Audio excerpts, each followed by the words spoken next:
So hello students, how are you? I hope आप सब अच्छा कर रहे हैं। कल हमने फर्स्ट 50 क्वेश्चंस डिस्कस किए थे।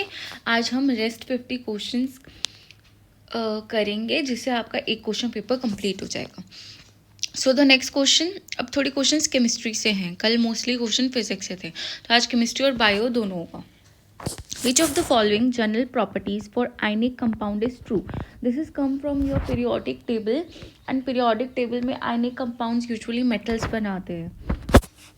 ionic compounds का melting point high होता है और boiling point भी। ये बात बिल्कुल true है, बट बाकी statement भी हम देखेंगे।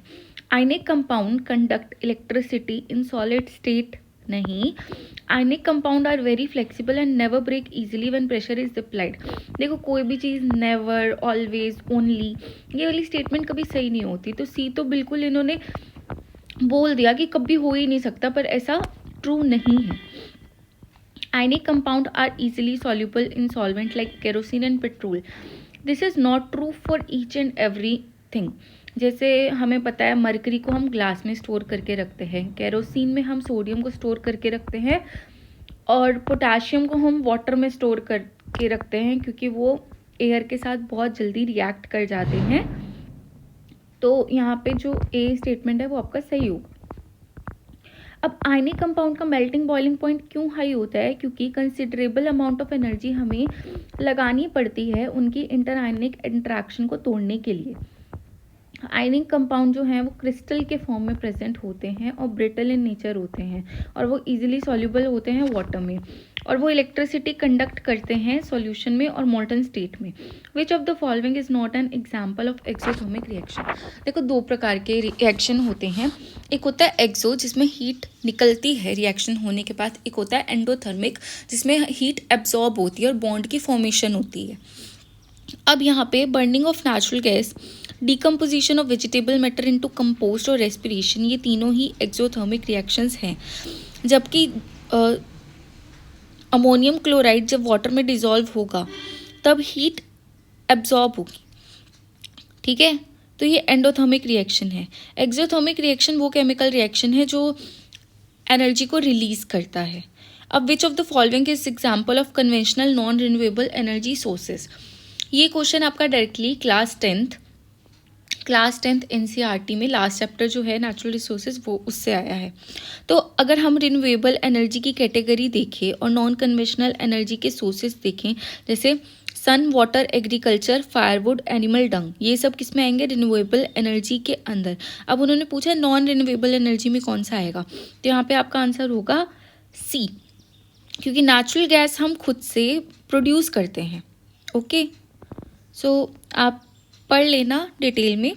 Compound of carbon which are linked only by single bond. देखो, डबल बॉन्ड से अगर वो लिंक होते हैं तो उसको हम बोलते हैं अनसैचुरेटेड। एक बॉन्ड से अगर कोई लिंक करता है तो उससे हम पूछते हैं सैचुरेटेड। न्यूट्रल कंपाउंड्स वो होते हैं जिन पे चार्ज बैलेंस होते हैं और अनस्टेबल कुछ भी नहीं होता, मतलब हमारा रिएक्शन ही अनस्टेबल है।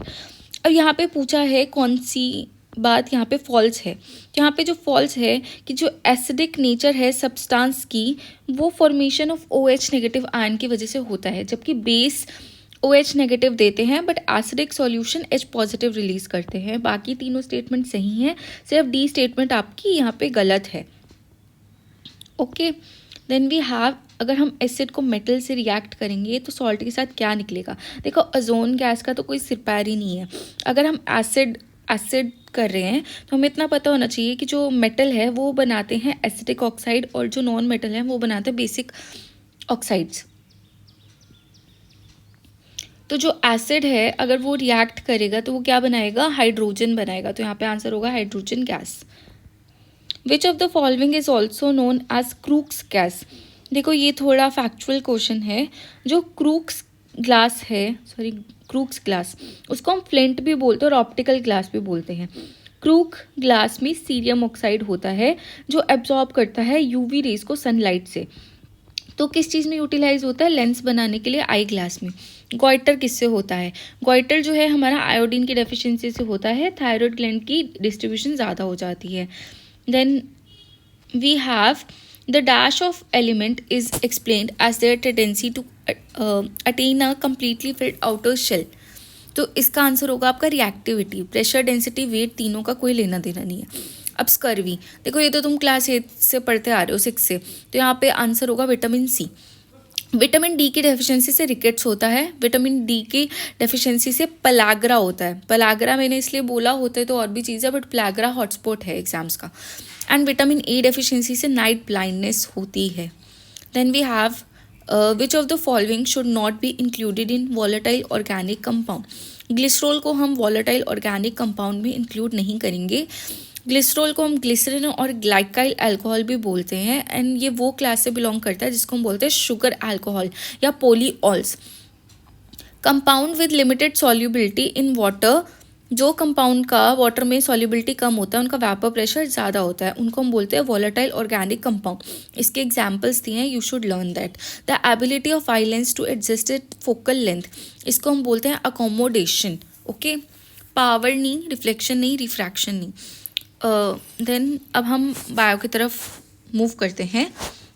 तो देखो मैंने वन शॉट एवोल्यूशन पढ़ाया है, जाके वो वीडियो देखो। देखो वो वीडियो ऐसी वीडियो है जो हर बच्चे को हर एग्ज़ाम में हेल्प करेगी। तो यहाँ पे क्वेश्चन है कि wings of bats are skin fold, कि जो बैट की ही विंग्स हैं वो स्किन फोल्ड हैं, जो स्ट्रेच की जाती हैं एलोंगेटेड फिंगर्स के बीच में। पर जो बर्ड्स की विंग्स हैं वो फेदरी कवरिंग है आर्म्स के ऊपर। डिज़ाइन जो है दोनों विंग्स का वो अलग अलग है, पर वो फंक्शन सेम करती हैं। तो ये किस चीज टाइप का करेक्टरिस्टिक है? तो यहाँ पे आपका आंसर होगा एनालॉगस करेक्टरिस्टिक ओनली। मतलब इनडायरेक्टली डेफिनेशन पूछी है कंफ्यूज करने के लिए। If one want to donate his her eye, then after how much time after death eye should be removed from the body? देखो 4 से 6 घंटे के बीच में आईज को रिमूव कर लेना चाहिए। What do the plants convert nitrate and nitrite into after they fix atmospheric nitrogen? देखो ये आपको नाइट्रोजन साइकिल छोटी क्लासेस में मिल जाएगी, but I will suggest you कि 11th क्लास का सेकेंड चैप्टर है मिनरल न्यूट्रिशन प्लांट फिजियोलॉजी वाली यूनिट में, तो वहाँ पे नाइट्रोजन फिक्सेशन का बहुत छोटा सा पार्ट दे रखा है। You should go and read that, otherwise मैं भी तुम्हें एक बार पढ़ा दूंगी। तो जो नाइट्रीफाइंग बैक्टीरिया हैं वो कन्वर्ट कर देते हैं अमोनिया को नाइट्रेट्स और नाइट्रेट्स में।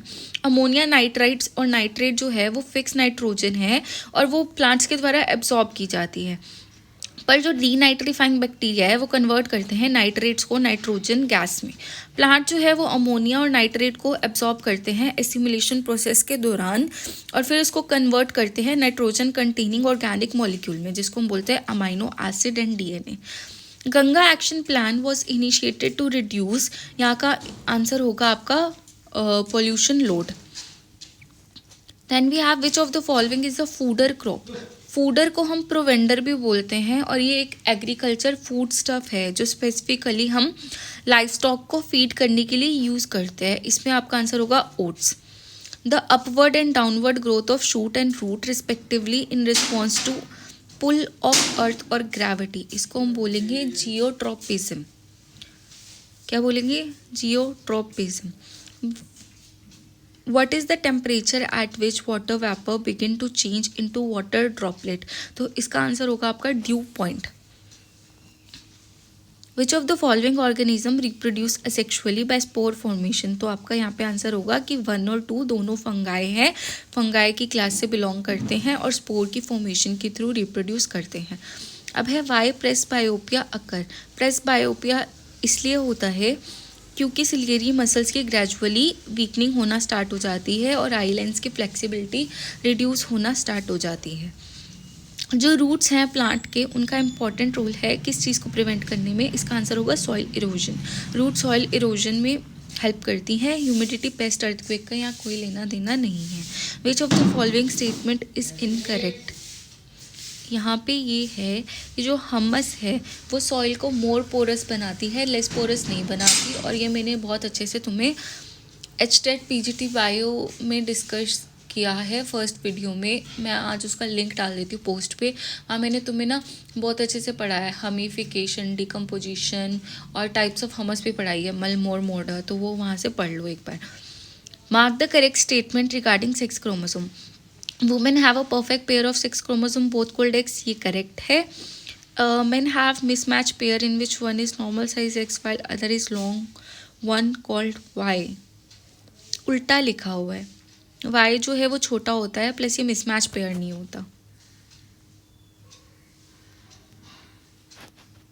तो वन ओनली आपका सही है. Movement in plant that occur in response to light, उसको हम बोलते हैं फोटो नास्टी. ठीक है, फोटोफिलिया तो ये हो गया कि हमें डर लग रहा है, फोटोमोटरिज्म कुछ नहीं होता, फोटो सेंसिटिविटी होता है कि लाइट से हमें सेंसिटिविटी है. यहाँ पे आंसर होगा फोटो नास्टी. अगर हम माइस की टेल को रिमूव करेंगे सर्जरी से हर एक जनरेशन में, do these tails mice have tailless progeny. देखो एवोल्यूशन चैप्टर में वेरिएशन हुगुडो वेरीज का एक्सपेरिमेंट कितना घुमा के पूछा है, तो यहाँ पे आंसर आएगा नहीं, ऐसा कुछ नहीं होगा. उन्होंने यही तो बोला कि मैंने 100 जनरेशन ऑफ माइस की टेल काटी, उनके प्रोजनी में टेल प्रेजेंट थी. विच of the following organ if gate damage will cause visual impairment. यहाँ पे आपका आंसर होगा 1, 2, 3, तीनों ही अगर डैमेज हो गए तो विजुअल इम्पेयरमेंट कोज करेंगे. अब देखो ये एचटेट में पूछे गए हैं और यहाँ भी पूछे गए हैं, तो देखो चाहे पेपर कोई भी हो कंसेप्ट वही रिपीट होते हैं. Fusion of gamete is not involve in, देखो आइसोगैमी होता है कि सेम गैमेट्स फ्यूज कर रहे हैं. एम्फीमिक्सिस होता है, एम्फीमिक्सिस हम सेक्सुअल रिप्रोडक्शन को ही बोलते हैं, सेक्सुअल रिप्रोडक्शन. तो फ्यूजन कहाँ पे नहीं होती है, सेक्सुअल रिप्रोडक्शन में. ठीक है, ऑक्सीजन जो है एलिमेंटल फॉर्म में प्रेजेंट है एटमॉस्फेयर में, तो इसका आंसर है 21%. अब है mark the incorrect statement regarding autotrophic nutrition. ये आप क्लास 7 से पढ़ना स्टार्ट करते हैं, 12 तक पढ़ते हैं. Carbon and energy requirement of autotrophic organism are fulfilled by photosynthesis. हमें इनकरेक्ट बताना है, तो फर्स्ट स्टेटमेंट तो हमारी करेक्ट है. It is process by which autotroph take in substance from outside and convert them into stored form of energy. ये बात भी सही है. Substances are taken in the form of carbon dioxide and methane, which is converted into fats in presence of sunlight, chlorophyll. कितना ज़्यादा गलत लिखा हुआ है, मीथेन का तो कोई लेना देना ही नहीं है, तो यहाँ मीथेन की वजह से आपका ऑप्शन 3 हो गया गलत. अब हम पहुँचे डिसिप्लिन 5 पे. तो बॉस इंडिकस क्या है, बॉस इंडिकस एक इंडियन काऊ है. ठीक है, इंडियन हनी भी नहीं है, मैंने बहुत अच्छे से पढ़ा है, इंडियन हेन भी नहीं है, बफेलो भी नहीं है. बट अगर पेपर में क्वेश्चन आपको नहीं आता तो you can skip this. Which of the following is a zaid crop. Zaid season एक शॉर्ट सीज़न होता है खारिफ और राबी क्रॉप के बीच में. ये वो क्रॉप होती हैं जो ये वो क्रॉप होती हैं जो राबी और खारिफ के बीच में ग्रो करती है, इसलिए हम इसको बोलते हैं ज़ेद क्रॉप. इसमें आता है ककम्बा, पम्पकिन, वाटरमेलन, कार्ड, ये सारी ज़ेड टाइप ऑफ क्रॉप्स हैं. लाइक वो थिंग्स जो गर्मी बिल्कुल पीक गर्मी पे उगती हैं और 2 महीने के बाद वो ख़त्म हो जाती है. घिया, तोरई, कद्दू. Why is dwarfness desired in cereal. Cereal में हमें ड्वार्फनेस इसलिए चाहिए कि सेरल्स को हम यूज़ करते हैं एडिबल ऑयल और कॉर्न सिरप बनाने के लिए. ठीक है, और अगर हम इनको ड्वार्फ रखेंगे तो इनको न्यूट्रिएंट की रिक्वायरमेंट कम होगी. Then we have next question, Apis flora. Apis जहाँ पे भी आ गया तो ये समझ लेना ये बी की बात हो रही है. ठीक है, which of the following problem arise if excessive fertilization are used. तो यहाँ पे आपका आंसर होगा both 1 and 2. Which of the following is the practice of controlling the establishment, growth, composition, health, quality of tree. जहाँ भी हम tree की बात करेंगे वहाँ पे आएगा सिल्वी कल्चर. सिल्वी कल्चर एक प्रैक्टिस होती है जिसमें हम कंट्रोल करते हैं ग्रोथ को, कंपोजिशन को और हेल्दी क्वालिटी फॉरेस्ट को ग्रो करते हैं, जिससे कि डाइवर्स नीड्स ह्यूमन की फुलफिल हो सके और सस्टेनेबिलिटी भी मेंटेन रह सके. विच of the following has highest percentage of fat, and इसमें आपका आंसर रहेगा मीट. ये पढ़ लेने एक बार.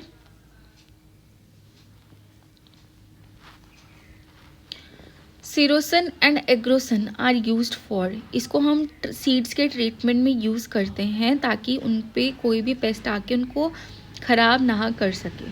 When boiled water is allowed to cool, heavy impurities collect at bottom and dissolve salt form a thin layer on the surface called, इसको हम बोलते हैं स्कम. सीधी सीधी डेफिनेशन पूछी गई है. Which of the following fish variety is not marine fish variety. तो आपका यहाँ पे आंसर होगा catla. So that's all for today. कुछ क्वेश्चंस हैं टीचिंग मेथडोलॉजी के. अगर आपको टीचिंग मेथडोलॉजी भी करनी है तो आप मेरे को बता देना, मैं आपको नेक्स्ट पेपर से टीचिंग मेथडोलॉजी भी करवा दूँगी. But that's all for today. यहाँ पे हमारा फिजिक्स केमिस्ट्री बायो तीनों डिसिप्लिन कंप्लीट हुआ। तो एक क्वेश्चन पेपर तो कंप्लीट हो गया, कल हम दूसरा क्वेश्चन पेपर स्टार्ट करेंगे। So don't forget to like share subscribe my channel लाइफलॉजी।